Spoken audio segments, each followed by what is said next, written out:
மட்டமா மாட்டப்போகுது திமுக அப்படின்னு சொல்லி ஒருத்தவங்க போட்டிருந்தாங்க. அந்த வீடியோ எடுத்து பார்க்கும்போது தான் தெரியுது வேற ஒண்ணுமே கிடையாது. இங்க ஏகப்பட்ட தில்லாலங்கடி வேலையை திமுகவும் திமுகவினுடைய முதலமைச்சரும் அங்க இருக்கக்கூடிய நபர்கள் எல்லாருமே செஞ்சாங்க அப்படின்னு சொல்லி ஒருத்தவங்க தாவேகாவினுடைய முக்கியமான நபர் நிர்மல்குமார் அவர்கள் சொல்றாங்கன்னு வச்சுக்கோங்களேன். என்ன சொல்லிட்டாரு?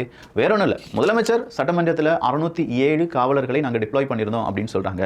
டேவிட்சன் அவர்கள் அப்போதைய டிஜிபியா இருந்த டேவிட்சன் அவர்கள் 500 காவலாளிகளை நாங்கள் டிப்ளாய் பண்ணியிருந்தோம் அப்படின்னு சொல்றாங்க.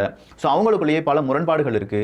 இந்த முரண்பாடுகளை பற்றி நாங்கள் சிபிஐ சொல்லியிருக்கோம் அப்படிங்கிற ஒரு வார்த்தையை உதிர்க்கிறார். அடுத்ததா இந்த 41 உடல்களுக்கும் உடனடியாக போஸ்ட்மார்ட்டம் பண்ணது எப்படி அப்படிங்கிறதுக்கான அந்த சூட்சமங்கள், அதுலேயே நிறைய தில்லாலங்கடி வேலைலாம் நடந்திருக்கு அப்படிங்கிற அந்த உண்மையும் நாங்கள் சொல்லியிருக்கோம், எடுத்து சொல்லியிருக்கோம். ஸோ இதெல்லாம் சிபிஐ விசாரிக்கும் அப்படிங்கிற ஒரு தகவலும் கொடுக்கப்பட்டிருக்கிறது. அப்போ ஓவராலாக பார்க்கும்போது சிபிஐனுடைய விசாரணை இந்த பக்கம்லாம் வரும். இவங்க என்ன செய்ய போறாங்க அப்படிங்கிறதெல்லாம் கடவுள் தான் நமக்கு பதிலாக தர வேண்டும். இன்னொரு செய்தி என்ன அப்படின்னு பார்த்தீங்கன்னா, அண்டா செந்தில்வேல் அவர்கள் தான். இனி அண்டா அவர்கள் எங்கேயாவது போறதா இருந்தா இடியாப்பம், பேடிஎம் இந்த மாதிரியான வார்த்தைகளை தவிருங்கள் என்று தாழ்மையாக அண்டா அவர்களை கேட்டிருக்கிறார். அதெல்லாம் அவருடைய மனதை ரொம்பவே காயப்படுத்துகிறதா. உங்க மனதை எப்படி அதெல்லாம் காயப்படுத்துகிறதோ, நேற்று கூட ஒரு டிவி டிபேட் ஷோல நான் பார்க்குறேன், அரசியல் விமர்சகர் அப்படின்னு சொல்லி ஒரு பதிவை அண்டா செந்திலுக்கு கீழே போட்டிருக்காங்க.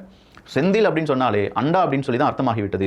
நியூஸ் டே உட்பட நிறைய பேர் அண்டா செந்தில் அப்படின்னு தான் அவரை அழைக்கவே செய்கிறார்கள். அப்படிப்பட்ட அண்டா செந்திலை கீழே நீங்க என்ன போடணும் அப்படின்னா திமுக காரர் அப்படின்னு தான் போடணும். ஏன்னா அவர் திமுகவுக்கு ரொம்பவே நிறைய வேலைகள் செய்கிறார். அப்படிப்பட்டவர் அரசியல் விமர்சகர் அப்படின்னு சொல்றதெல்லாம் இனி டிவி டிபேட் ஷோ பார்க்கக்கூடிய மக்களை சொல்லணும். இந்த மக்கள் நீங்களாம் பார்க்குறீங்களா? அதில் எங்கேயாவது இந்த அண்டா அப்படி செந்தில் அப்படின்னு சொல்லும்போது கீழே அரசியல் விமர்சகர் வந்துச்சுனாலோ அப்படிப்பட்ட பத்திரிகைகளை அப்படிப்பட்ட ஊடகங்களை உடனடியாக மக்கள் புறக்கணிக்க வேண்டும் அப்படிங்கிற ஒரு குரல் உயர ஆரம்பித்திருக்கிறது.